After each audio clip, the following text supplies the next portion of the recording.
Bonjour à tous et bienvenue sur ma chaîne YouTube à la 25e heure de Bruno David. Aujourd'hui, je vais vous parler d'un sujet un peu fascinant et intriguant, c'est l'âme. Dans ma clientèle, beaucoup de personnes viennent me voir en me posant la question suivante. Est-ce que vous pensez que mon papa qui est mort est en paix? Est-ce que mon fils qui a disparu ne souffre pas? Est-ce que maman qui est partie se repose ou est-ce qu'elle a retrouvé quelqu'un? Le sujet de l'âme est un sujet qui fascine énormément. Et c'est curieux qu'on s'intéresse à ce moment-là à nos défunts, à ce point d'ailleurs. Donc il faut savoir que il y a des traditions qui font que on peut croire justement à ce qu'à un moment donné, l'âme, elle s'élève ou elle ne s'élève pas. Et tout dépend, bien sûr, de ce que nous avons fait de notre vivant, puisque je suis convaincu que nous préparons notre mort de notre vivant, en fonction de ce que nous avons fait, de ce que nous avons dit, de ce que nous avons accompli au quotidien, en fait. En bien comme en mal, comme je vous l'expliquais précédemment. Donc, au moment du défunt, il y a un ange qui vient, c'est dans les 7 secondes qui suivent le décès. Un ange vient vous prendre la main. Il dit à l'âme, viens, dans ta vie, tout n'a pas été parfait, je t'invite à me suivre pour t'élever spirituellement. Suis-moi, il y a 9 portes à passer. Et là, l'âme, elle a le choix. Ou elle prend la main et elle va s'élever, ou elle ne prend pas la main parce qu'elle se retourne, elle voit qu'il y a des gens qui souffrent, elle voit son petit-fils qui pleure, son épouse qui pleure, et elle se dit, mais je ne peux pas les laisser comme ça, c'est pas possible. Et elle se trompe, parce qu'elle ne peut rien faire tant qu'elle ne s'est pas élevée.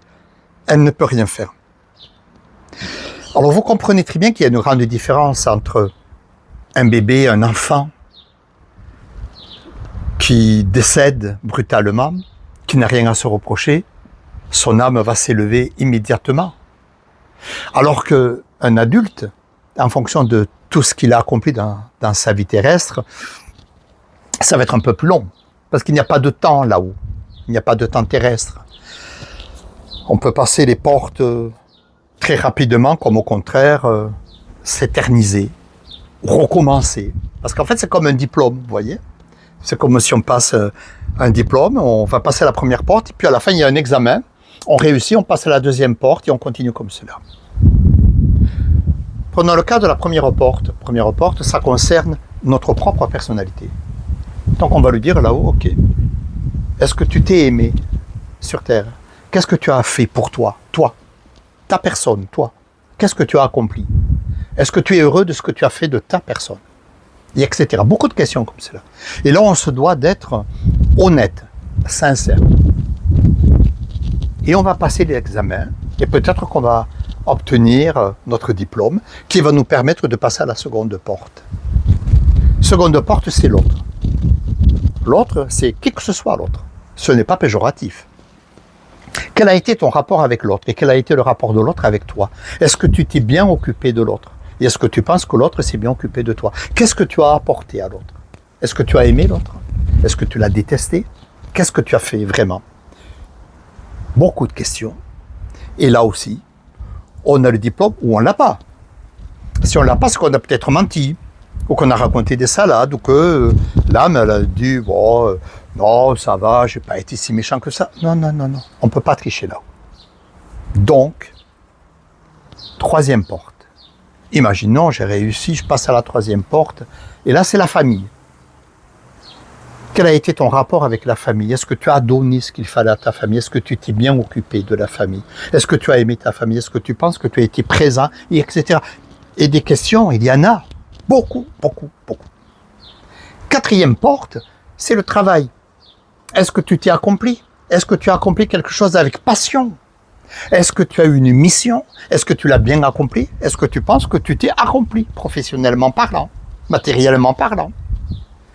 La cinquième porte, c'est la valeur personnelle. Et tes valeurs alors? Parle-moi de tes valeurs un petit peu. Qu'est-ce que tu as fait de tes valeurs? Est-ce que tu les as mises en avant? Est-ce que tu les as mises au profit de quelqu'un? 6e porte, c'est la spiritualité. Ok, tu as bien travaillé sur Terre, tu t'es bien occupé de tout ça, mais la spiritualité, alors on ne parle pas de religion, on parle de spiritualité. Est-ce que l'éveil de ta conscience, tu t'en es bien occupé? Est-ce que tu as accompli quelque chose de généreux? Est-ce que tu as replacé l'humain au centre de ta vie? 7e porte, c'est toi, l'intérieur de ta terre profonde. Est-ce que tu es rentré au fond de toi? Est-ce que tu as rectifié tout ce qui ne va pas? Est-ce que tu as accompli des rêves? Est-ce que tu as été jusqu'au bout de ce que tu voulais faire? Est-ce que tu te connais?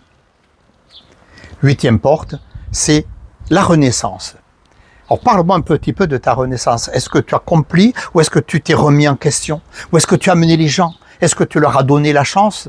Est-ce que tu as permis aux autres de s'accomplir comme toi tu t'es accompli? Et enfin la 9e porte, c'est aussi une renaissance, mais dans le totum. C'est dans toute la personnalité de l'âme, dans toutes les parcelles de l'âme.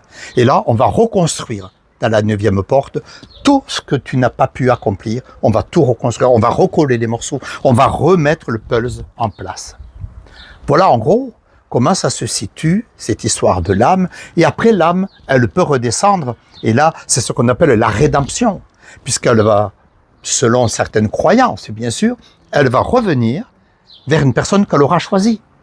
Et c'est pour cela que de temps en temps, après la mort, après le décès, on dit « Ah, tiens, j'ai ressenti mon père, j'ai senti l'odeur de ma mère, son parfum, ou j'ai cru voir une ombre qui passait, des ressentis, des touchés, c'est ça. Parce que là, à un moment donné, elle a quelques vacances aussi. Elle passe les portes et puis elle revient un peu, et puis elle repart. Toujours avec une symbolique du chiffre 7. On part 7 secondes, elle revient 7 secondes. On part 7 heures, on revient 7 heures. On part 7 mois, on revient 7 mois, etc.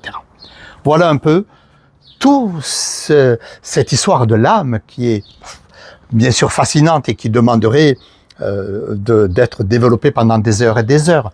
Mais ma connaissance me permet de vous dire que il faut bien profiter de son vivant, faire des choses en toute conscience, de façon à pouvoir s'élever beaucoup plus rapidement et dans toute la pleine conscience de cette belle parcelle de l'âme qui est vraiment aujourd'hui une rencontre entre le moi terrestre et le moi céleste.